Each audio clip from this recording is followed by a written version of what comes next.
Opel has been building compact cars for about 80 years, says our carman Reinhold. The Kadett made its debut in 1936. In 1991 it became the Astra. Now Opel aims to move closer to the top of the compact class. That means class-topping connectivity, a new design and LED matrix headlights. That's something only Opel offers in this class. We'll see if it can deliver. Ob den Rüsselshammer damit wirklich das richtige Licht aufgeht, wollen wir natürlich wissen. In mid-October, the fifth generation Opel Astra goes on sale, upwards of just over €17,000 in Germany.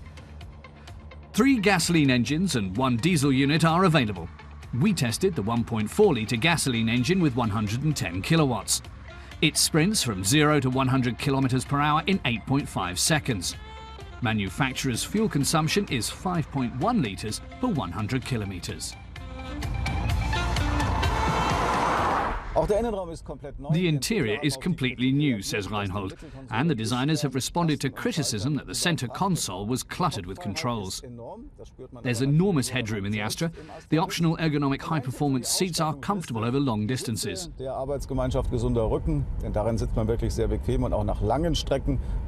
Reinhold finds the back massage too gentle. The Audi A8 is much better, though it's in a completely different league. Aber der A8 spielt ja auch in einer ganz anderen Liga. The new model addresses many of the outgoing version's issues. A completely new platform meant it could make big improvements. With an overall length of 4.37 meters, the new model is just under 5 centimeters shorter than its predecessor.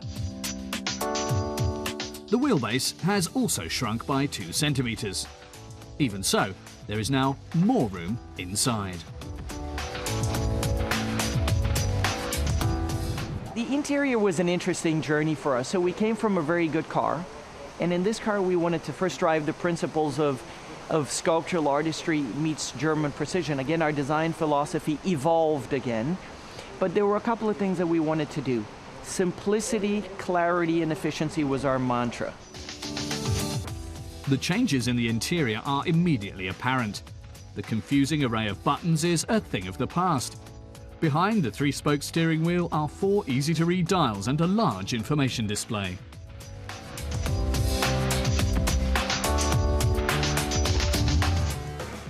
Light was one of the engineers' top priorities.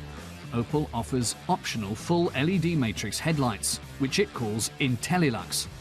That's a first in the compact class. Opel's Ingolf Schneider says the matrix lights offer 100% high beams outside of urban areas. These are full LED headlights that adjust to driving conditions. The camera watches for oncoming traffic. Enough of the 16 segments are turned off so as to avoid dazzling approaching vehicles or those ahead.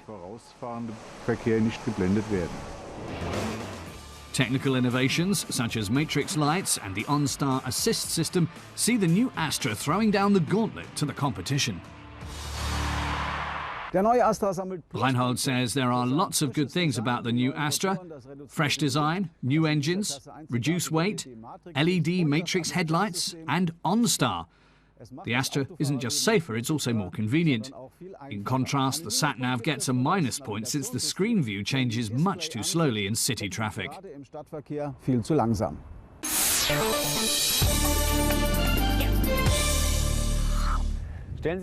Car tester Andre invites us to imagine that Subaru, the world's biggest maker of all-wheel drive cars, got together with Toyota, unofficially the world's leading hybrid maker.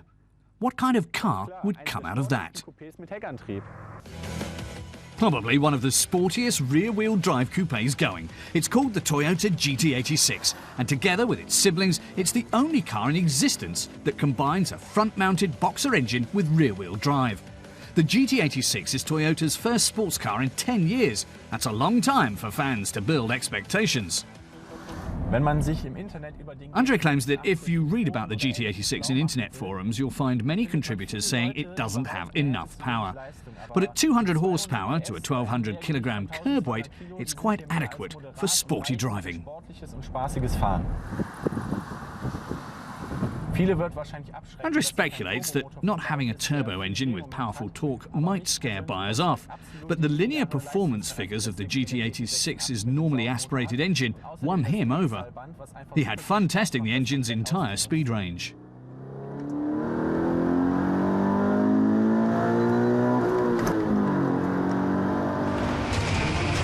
The four-cylinder engine is demanding, but rewards the driver inside with a thoroughly robust sound. It makes the leap from 0 to 100 kilometers per hour in 7.6 seconds. Our test yielded an average fuel consumption of 8.5 litres, just slightly above the maker's rating of 7.8, even after a fairly rollicking jaunt.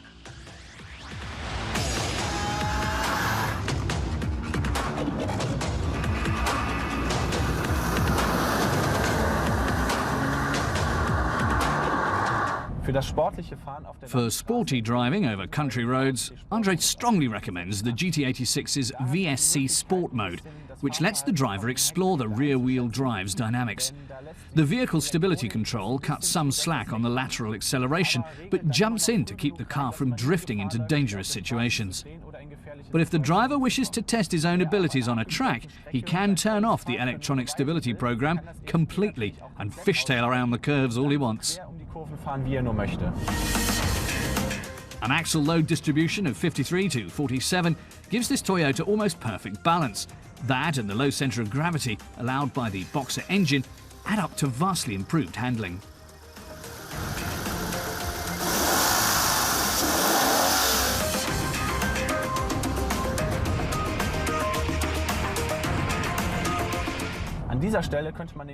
Andre says he could stop right here and say the GT86 is perfect for young people looking for a starter sports car model with rear-wheel drive.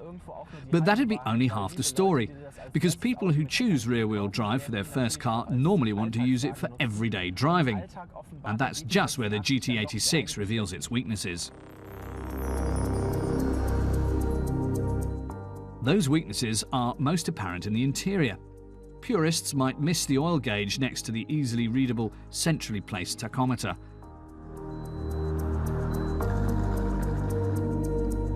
While others will complain about the small GPS screen. Beyond uncomfortable is the legroom for the back seats. There isn't any, which renders them virtually unusable.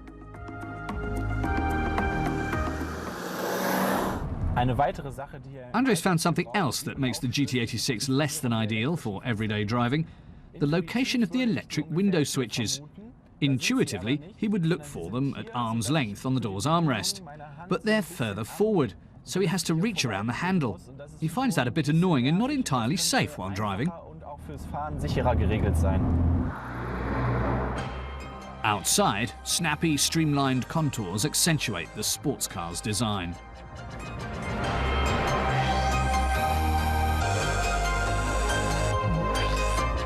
Borrowed from motorsports are the raised sides on the top to allow more headroom for helmets. And if anybody wonders why such a small engine would have such large tailpipes, their 86mm diameter is a veiled tribute to the series number.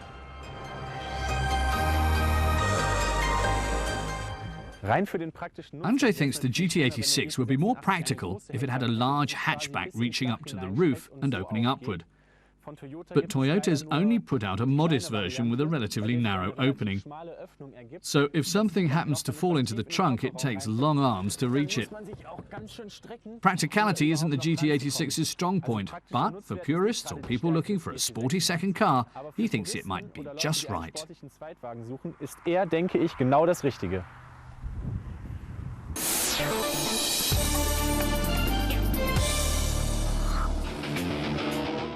Porsche has a long history in motorsports. It's the biggest and most successful manufacturer in international sports car racing. And the mean machines made in Stuttgart have a faithful following around the world, including the US. The Porsche Rennsport Reunion Series, named after the carmaker's racing division, has become a pilgrimage for fans.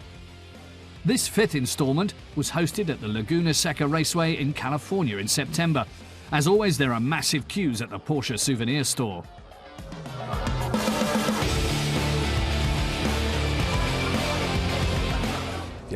There's around 50,000 spectators this year, explains host Detlef von Platen.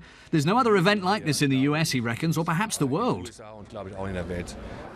Fans can get up real close to champion cars from yesteryear and the men who drove them.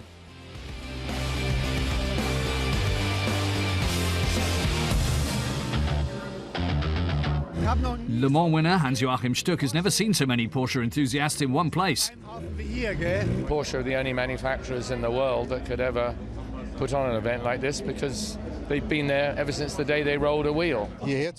Formula One race ace Jochen Maas is mightily impressed at seeing the paddock full with beautiful cars from his time. Because through the years the Rennsports Festival has grown up giantly. But what is fascinating is the aura of Porsche through the spectators. But there is action on the track too, of course, and the drivers take no prisoners. Laguna Seca might have a picturesque setting, but it's a daunting course with one particularly ominous section. Racing legend Jürgen Barth says you have to approach slowly and then you drive around the bend with one foot held up. It's a lot of fun. It's called the corkscrew, which explains pretty well how to drive it. At the wheel of the current 911 RSR Cup car is factory driver Jörg Bergmeister. He says Europe mostly has standard Formula One tracks where mistakes no longer have major consequences. Here in the US, safety is a bit like in the old days. He says he thinks it's good if you're punished for your mistakes.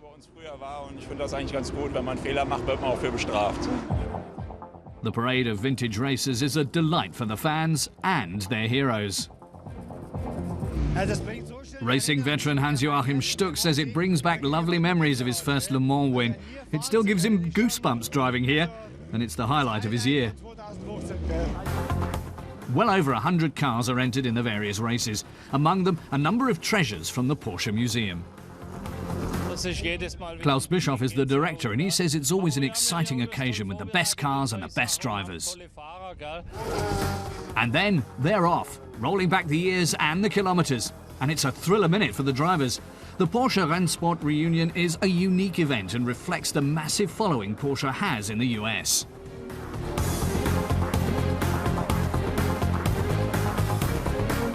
Well, it's really a lifestyle. It's a very, very intense relationship. Taking my case, I had a 951 in Seattle, in Minneapolis, Minnesota, and when we moved to Chicago, the first thing I did was to call people in Chicago from the Porsche Club and say, okay, what realtor do I go to see? What city should I be looking for a home? And if I want to go to dinner, I'm new to this town. Where do I eat? And so it's a very, very intense relationship between the Porsche Club members all over the country. And 115,000 members in 175 clubs illustrate the intense relationship of Americans to Porsche. On the first day, the public are treated to the premiere of the new 911 in North America. Ja, wir sind stolz auf das neue Auto. Chief engineer August Achtleitner and his team are proud of the new car. Jeder, der ihn fahren wird, He's sure everyone who drives it will enjoy it. werden richtig überzeugt sein von dem Auto, weil macht richtig Spaß. Besides more power, the turbocharged engines are more efficient. Noch weniger, bis zu 12%. Fuel economy is up to 12% better, he says, which is in keeping with the times. The new 911 is already eagerly awaited in the US. He says American customers don't just go cruising down highways, they take the car out around the racetrack more often than Germans do. They really do have the motorsports bug.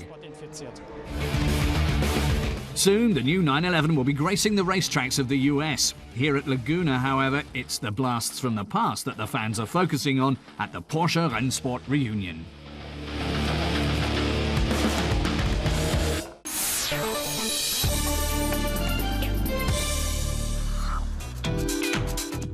On our quest for a drive technology that's both environmental and economical, we tried out the Leon ST 1.4 TGI by Seat.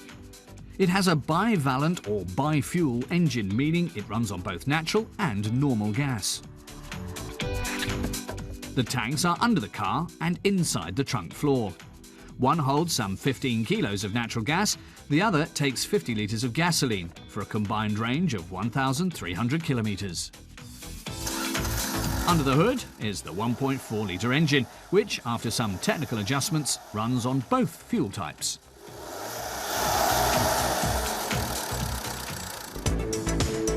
The TGI delivers 81 kilowatts of power.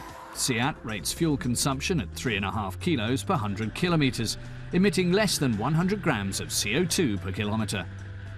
These numbers sound easy on the environment and the wallet. At the current price of €1.04 per kilo of natural gas, that adds up to just under €3.70 per 100 kilometres. Car reviewer Mattis concedes that, with this engine, the Leon ST is no rocket. 81 kilowatts are enough to keep up with traffic and even manage an occasional sprint.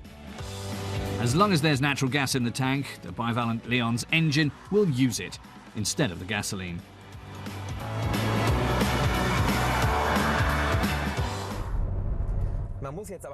And Mattis assures potential drivers that they needn't worry about complicated switchovers once the natural gas is used up.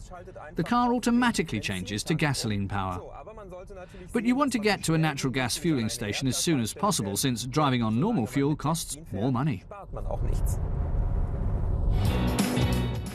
When the tank's empty, we head to a CNG, or compressed natural gas station. Just how economical is the Leon in practice? And is it really as green as the manufacturer's figures indicate? At just over €1 per kilogram, the advantage over fossil fuels is obvious, but do drivers really save that much on the road? Filling the tank with natural gas is almost the same process as with normal fuel. Down below are two receptacles, one for premium gasoline and one for natural gas. You just take the natural gas nozzle, connect it.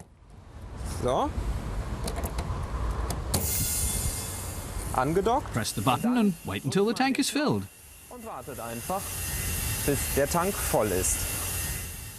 In Germany, it costs about €16.50 to fill the tank with natural gas.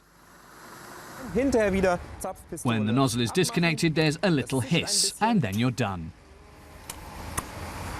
Und das war's auch schon. Then there's a little surprise. Once the natural gas tank is full, this little green indicator in the tachometer shows the car is switched back. It displays a range of 260 kilometers on natural gas.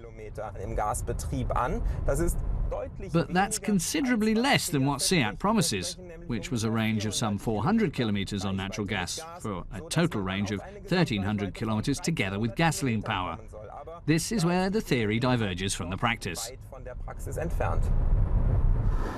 It's slightly disappointing. Mattis has no serious complaints about the Seat Leon ST. The suspension is well balanced, the engine is free revving without guzzling gas, and the workmanship is high quality. But who are the buyers for this car? There aren't that many natural gas stations in Europe. You'd need one on your way to work, for example, and for longer trips the driver has to plan the route in advance so it passes close to a natural gas station. Wo ich denn nun lang fahre, damit die nächste Erdgastankstelle nicht zu weit weg ist. In our test, the alternative fuel cost nearly €6.40 per 100 kilometres, but the small tank means frequent refuelling stops, and the additional €1,800 cost over the gasoline-powered Leon has to be covered before it starts saving anything.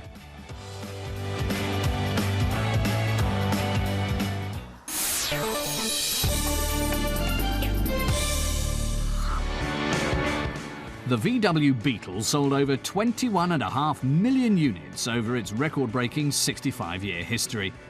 The very last Beetle came off the production line at VW's plant in Puebla, Mexico in 2003.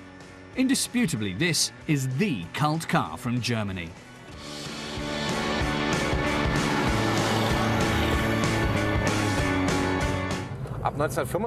The first prototypes appeared in 1935, explains our carman Christoph.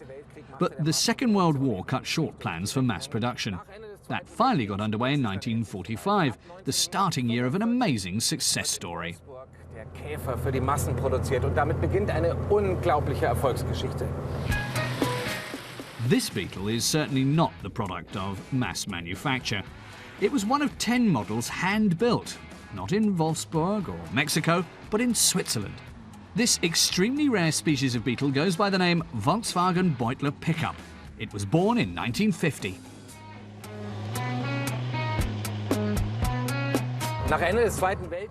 He says after the war, German industry was at rock bottom. People had to improvise and work with whatever they had. What they had was the Beetle. So someone got the idea of using the dependable VW as the basis for a van. What every transporter needs is a cargo bed. Mounting this rather bulky component on the rounded rear of the Beetle in a halfway elegant manner required an artistic touch. Swiss coachmaker Beutler was up to the task. In addition to the Volkswagen Pickup, Beutler also made small station wagons based on the Beetle. This pickup can carry a load of up to 380 kilograms, the weight of another 5 passengers. But with its 25 horsepower, Christoph isn't too sure whether it can get going at all.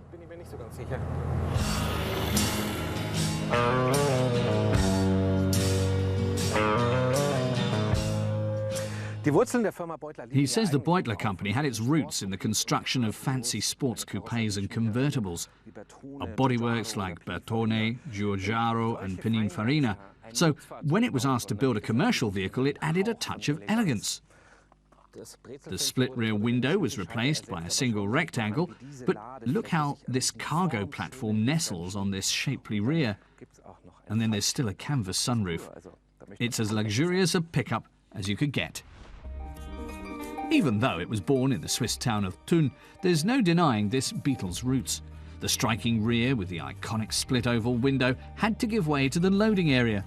Thanks to their good connections, brothers Ernst and Fritz Beutler received the basic shells direct from VW's German factory.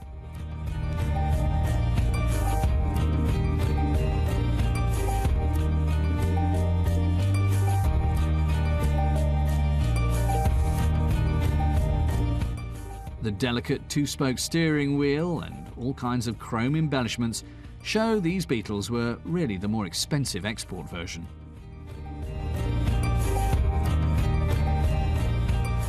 And here in the back is the legendary VW Boxer engine with 1.1-litre displacement and 18 kilowatts of power. He'd really like to show it, but that's not easy because you have to unhook the cover here and squeeze. It's a bit fiddly. He wonders how another 380 kilograms would affect the car with so much weight on the rear axle already. Would the front wheels stay on the road? You could hardly have wished for a better commercial vehicle engine. Worldwide, the air-cooled and unpretentious VW Boxer enjoyed a reputation of absolute reliability. You'll probably never see the Beetle pickup on public roads. The German-Swiss project came to an end after only a few were built.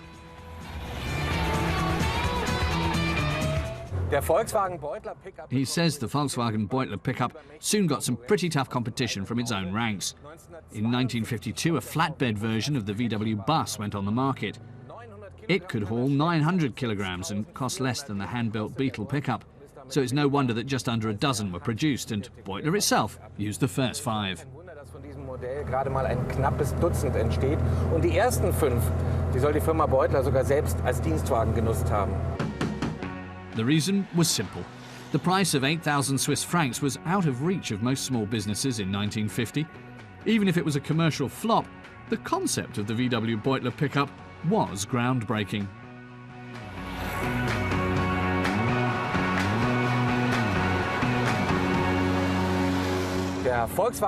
He says the Volkswagen Beutler pickup is an impressive example of the VW Beetle's versatility. Who would have thought that a few Swiss bodyworkers could transform this little car into a bona fide workhorse? It also set a shining example for later small vans from VW, such as the Fridolin, which hauled mailbags in Germany for decades. It's clear the Volkswagen Beutler pickup is a milestone in automotive history. Ein Meilenstein der Automobilgeschichte. And because it's so rare, the VW Beutler pickup is much more expensive today than in the early 1950s. Early and exotic Beetles today have a very large following.